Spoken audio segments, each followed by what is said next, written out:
All right, hello everyone, and welcome to my channel. This is a channel for educational purposes, and we check out great theories, discoveries, and concepts, especially like theories of everything, all-encompassing theories, grand unified theories, and things that are vital to your spiritual, mental, and physical health, but that you probably don't know anything about them because they've been suppressed. Things that the powers that be that don't want you to know this stuff. And in particular, the powers that be refer to your popes and your religious leaders, your ministers, your parsons, your rabbis, your priests,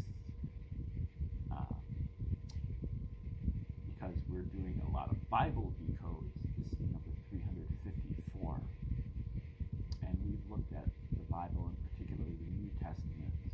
We'll be getting to the Old Testament a lot more, but we've been looking particularly at the New Testament and different ways of looking at it that your priest or pastor will bend over backwards to get you to avoid looking at. And if you're a truther, if you're part of the movement, if you follow the 17th letter, if you have uncovered a panoply of psyops in the 20th century, you know about 9/11 and the Kennedy assassination and the Federal Reserve,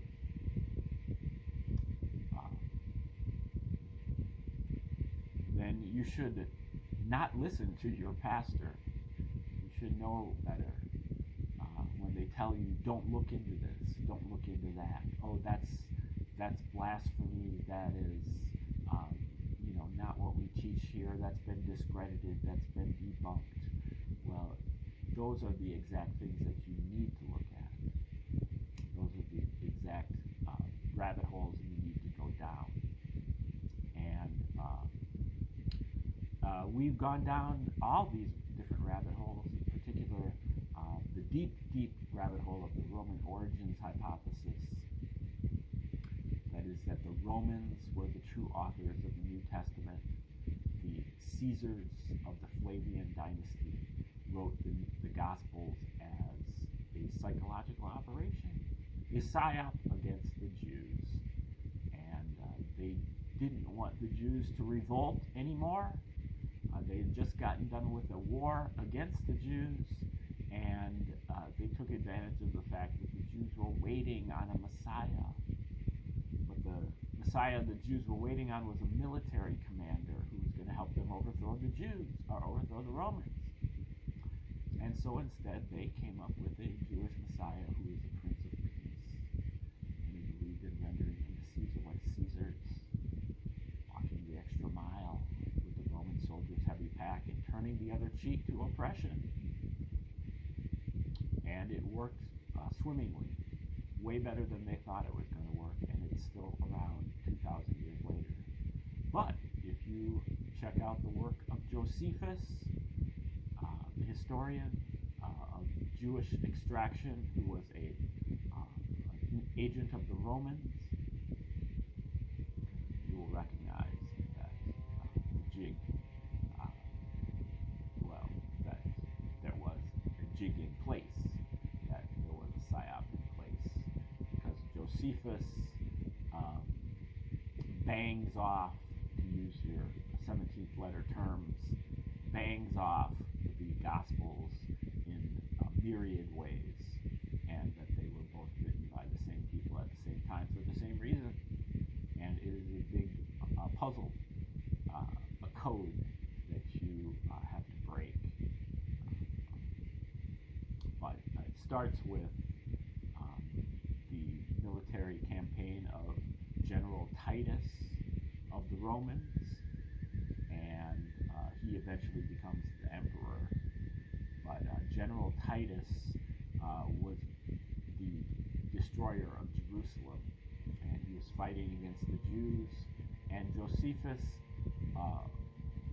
documents Titus's military campaign. And if you read the Gospels, you will see, especially in the book of Luke, you will see that Jesus's ministry is nothing but a replica of Titus's military campaign. Every place that Titus goes, Jesus also goes, in the same order. And at each location, they encounter parallel events. The events that Titus encounters, he encounters them literally. And Jesus encounters the same events on a symbolic level, or a parable, level of a parable. And each one of the events is spaced out by exactly 40 years. The events of Titus occur 40 years later than the events of Jesus, because the Flavians wrote the Gospels in the 70s, 80s, and 90s AD, depending on the Gospel. And they backdated the story, in this case, by 40 years to the late 20s, early 30s AD. That's one of just a myriad of different parallel themes that occur between the Gospels and the work of Josephus, in particular his 7-volume War of the Jews. There are other parallels in other books as well, but that's the get yourself a copy of Josephus. Yeah, you can get a free PDF online.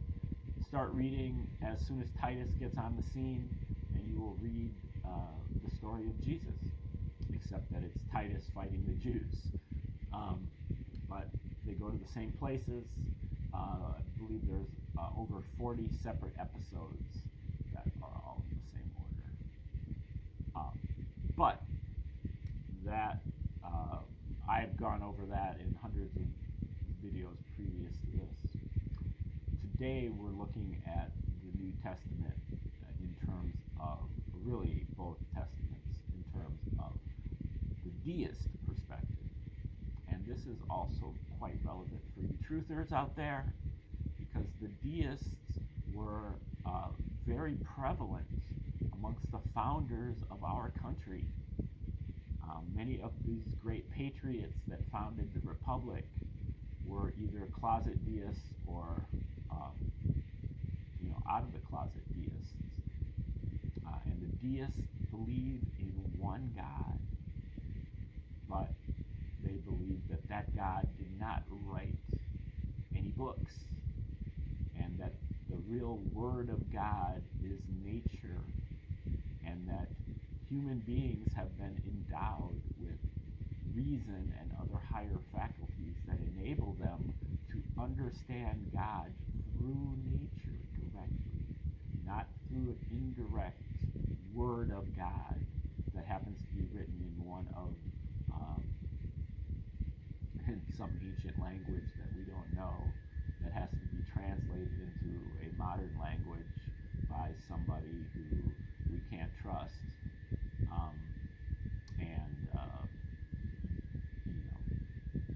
That makes it very difficult. Now, other Christians will tell you that God is not going to allow His Word to be misquoted, misleading. But that's a circular argument, because God didn't necessarily write the book in the first place, or make it His Word in the first place. If the book itself is not the Word of God, then what you're saying doesn't make any sense. But if you perceive nature directly, you can get closer to God. That's the idea of the deists. And really, our first 5 presidents, along with Benjamin Franklin and Ethan Allen, Thomas Young, Philip Freneau, Elihu Palmer, and many other founders of this country were deists. And I believe that our movement here of patriot truthers would benefit greatly from founding it on deist ideas rather than Christian ideas, because the Christian ideas are far more divisive and far less inclusive than the deist ideas. And you just lose people when you insist upon them following the Bible, because it just isn't believable for a lot of people that didn't grow up with it. So we are looking at Thomas Paine's book called The Age of Reason. Thomas Paine is the author of Common Sense, one of the precursors to the Declaration of Independence in 1776. And in 1793 and 1795, he was writing this from Paris, this Age of Reason. He knocked out the first part just hours before he was arrested as being implicated in the French Revolution. He managed to keep his head on his shoulders in order to write the second part of the book. Right now, we are in the conclusion of this book. Now, I believe the previous 29 or so videos are about this book. So if you want to start from the beginning, just go back to video A of Thomas Paine's Age of Reason. Okay. Could a man be placed in a situation and endowed with power of vision to behold at one view and to contemplate deliberately the structure of the universe, to mark the movements of the several planets, the cause of their varying appearances, the unerring order in which they revolve, even to the remotest comet, their connection and dependence on each other, and to know the system of laws established by the Creator that governs and regulates the whole. He would then conceive far beyond what any church theology can teach him, the power, the wisdom, the vastness, the munificence of the Creator. He would then see that all the knowledge man has of science, and that all the mechanical arts by which he renders his situation comfortable here are derived from that source.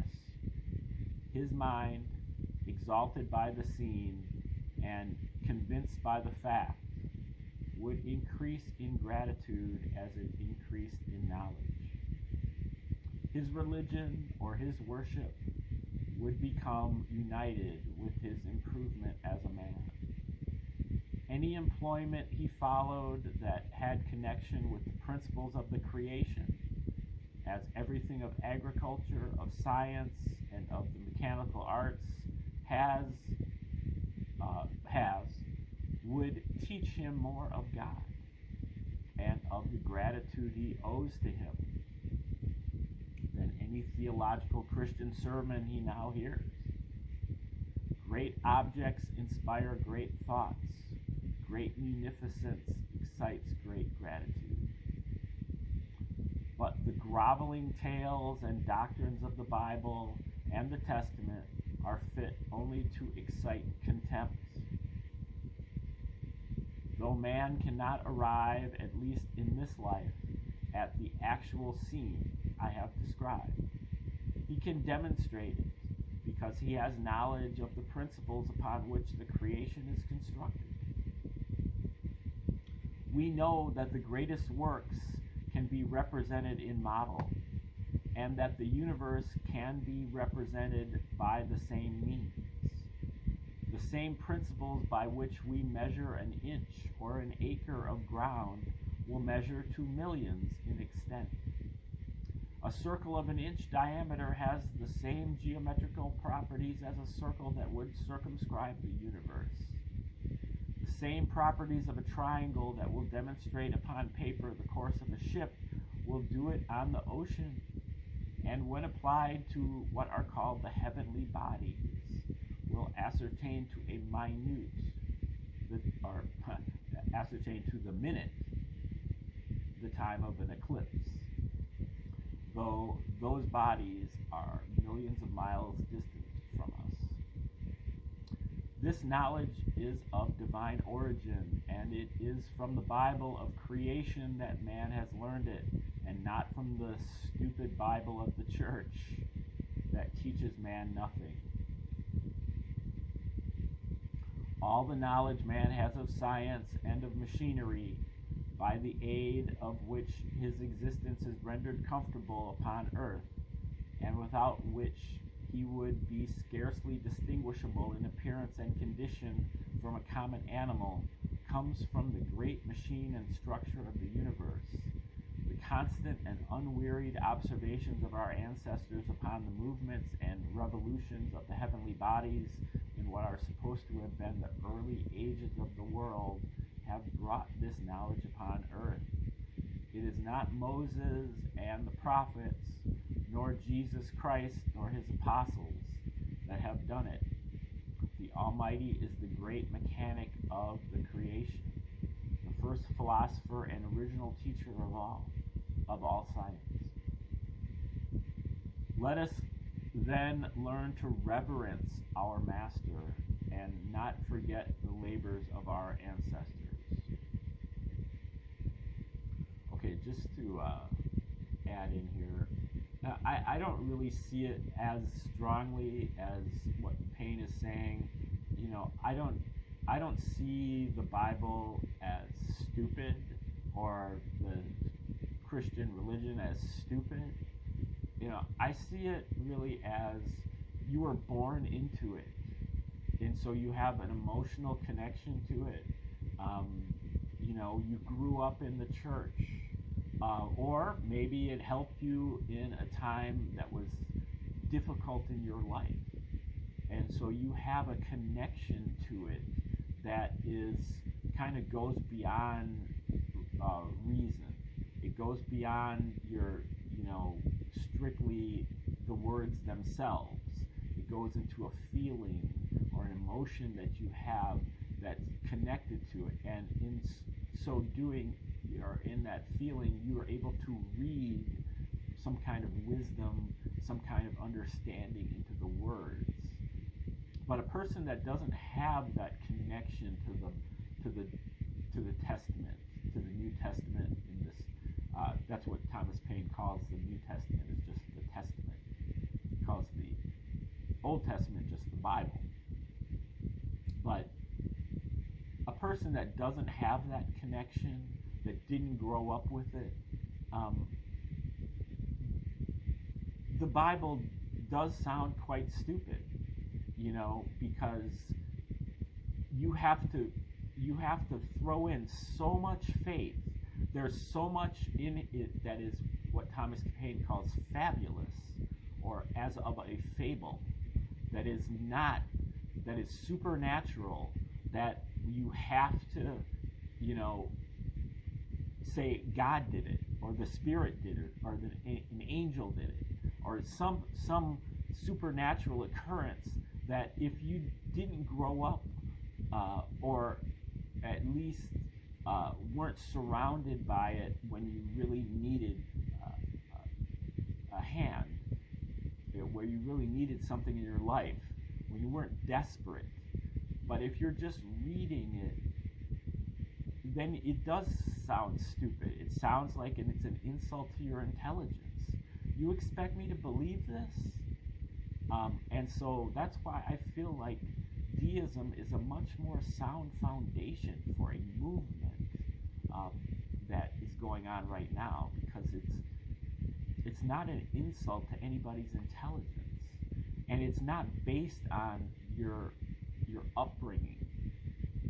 I think that the Christian movement, if that's what turns you on, and that's what you really get meaning out of, that's fine. But you have to admit that if you're not really coming into it with a bent toward it, you're not coming into it with a great deal of deference and an idea that this is the Word of God. But if you come into it with just your reason, and you come into it as if it is just any other book, it's not believable. It just isn't. It's not believable, and you come away from it thinking, this is stupid. This is an insult to my intelligence. And so I just don't see it as being the grounds to establish a movement upon, unless that movement is extremely exclusive and it whittles out the anybody who didn't grow up with this thing. And so that really excludes people that are not of a certain group of people. So I just don't see it as, there are people that do get converted from different faiths and so on, but I think that those people are really desperate. But if you're not desperate for something to hold on to, the Bible just doesn't, especially the New Testament, just really doesn't do it. I read the Bible. My father went to seminary school, and that turned him into a complete atheist.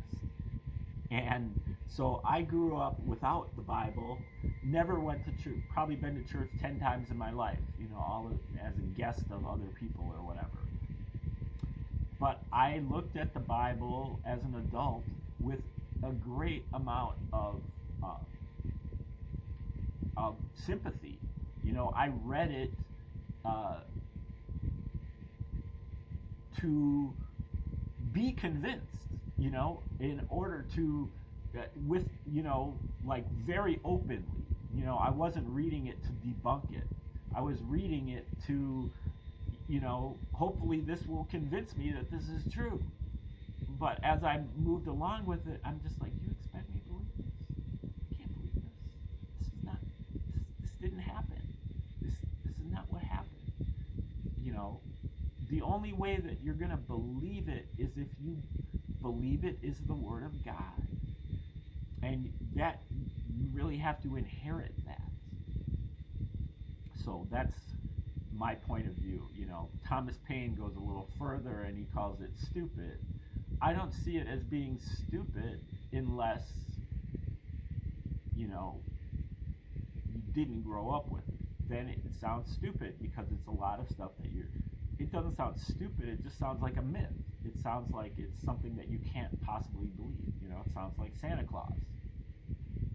Now, if you inherited it and you grew up with it, well, then you have certain connections and attachments and emotions that will give you the kind of deference to give it the benefit of the doubt. But if you're not, I feel like when I did read it, I did give it the benefit of the doubt, and it still didn't satisfy, because it's so fabulous. It's so much of a fable. It's so not believable. Okay, back to Thomas Paine. Had we at this day no knowledge of machinery, and were it possible that man could have a view, as I have before described, of the structure and machinery of the universe, he would soon conceive the idea of constructing some, at least, of the mechanical works we now have. And the idea so conceived would progressively advance in practice. Or could a model of the universe, such as is called an orrery, be presented before him and put in motion, his mind would arrive at the same idea. An orrery, O-R-R-E-R-Y, is a model. It's like a model of the solar system, where you got the sun and you got all the planets going around it, and it's supposed to be constructed so that at the proper scale, and so you can see the dynamics of the solar system are embedded into this orrery. Such an object and such a subject would, whilst it improved him in knowledge, useful to himself as a man and a member of society, as well as entertaining, afford far better matter for impressing him with a knowledge of and a belief in the Creator, and of the reverence and gratitude that man owes to him, than the stupid texts of the Bible and the Testament, from which be the talents of the preacher what they may, only stupid sermons can be preached. If man must preach, let him preach something that is edifying, and from the texts that are known to be true. Now, again, I don't feel like, the stupid part really, if you look at it as the Word of God, then it's not stupid, it's just you're giving it a certain amount of deference.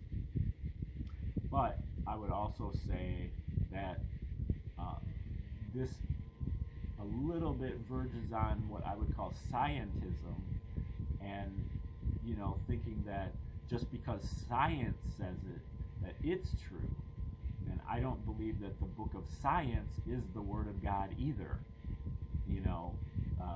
In fact, the very nature of science means that this is our best approximation at this point. But if we, do more research and we do more studying and more observation, we probably will come up with a better theory down the road.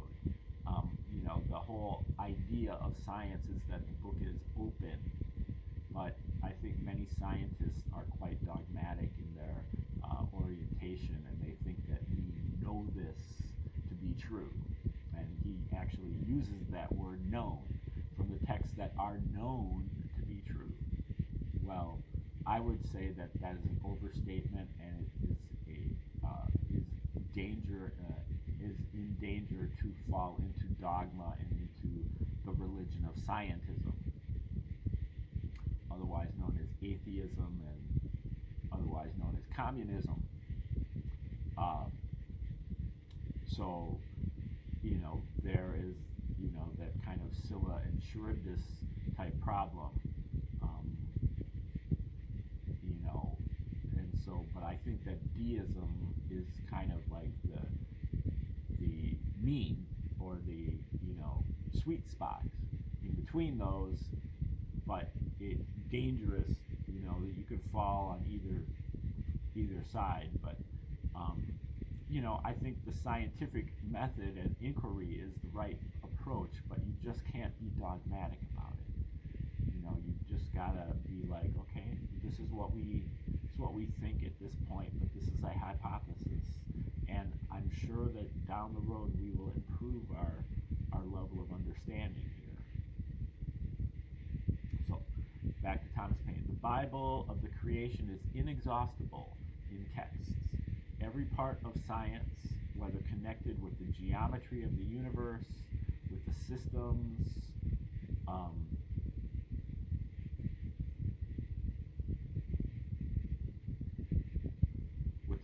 of animal and vegetable life, or with the properties of inanimate matter, is a text as well for devotion as for philosophy, for gratitude as for human improvement.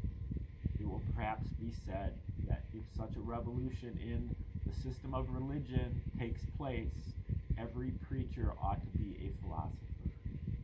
Most certainly, and every house of devotion, a school of science. Now, let me go back. There was a footnote here, and I think it might have been relevant. Let's see what this editor has to say. The Bible makers have undertaken to give us, in the first chapter of Genesis, an account of the creation, and in doing this, they have demonstrated nothing but their ignorance. They make there to have been 3 days and 3 nights, evenings and mornings, before there was any sun, when it is the presence or absence of the sun that is the cause of day and night. You can stretch that out, but that's a valid point, but maybe God has a different day and night, but that's absolutely true. and what is called the rising and setting of that morning and evening. Besides, it is a puerile and pitiful idea to suppose the Almighty to say, "Let there be light." It is the imperative manner of speaking that a conjurer uses when he says to his cups and balls, "Presto, be gone," and most probably has been taken from it, as Moses and his rod is a conjurer and his wand. Longinus calls this expression the sublime, and by the same rule the conjurer is sublime too, for the manner of speaking is expressively and grammatically the same. When the authors and critics talk of the sublime, they see not how nearly it borders on the ridiculous. The sublime of the critics, like some parts of Edmund Burke's Sublime and Beautiful, is like a windmill just visible in a fog, which imagination might distort into a flying mountain, or an archangel, or a flock of wild geese. Okay, that is that footnote from the from Thomas Paine. Or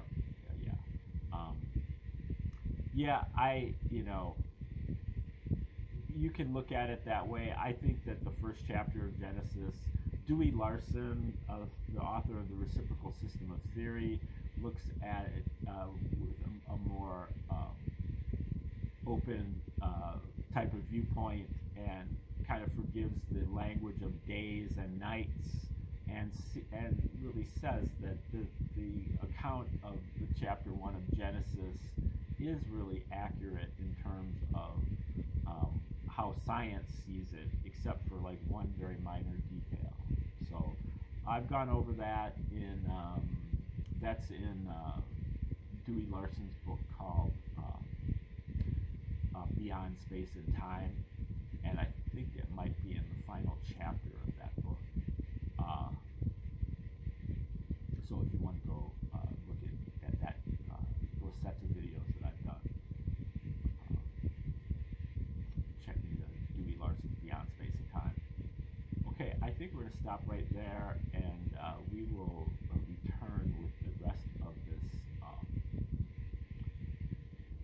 rest of this conclusion to Thomas Paine's Age of Reason when we return tomorrow. Thanks for tuning in today. Like, share, subscribe, comment.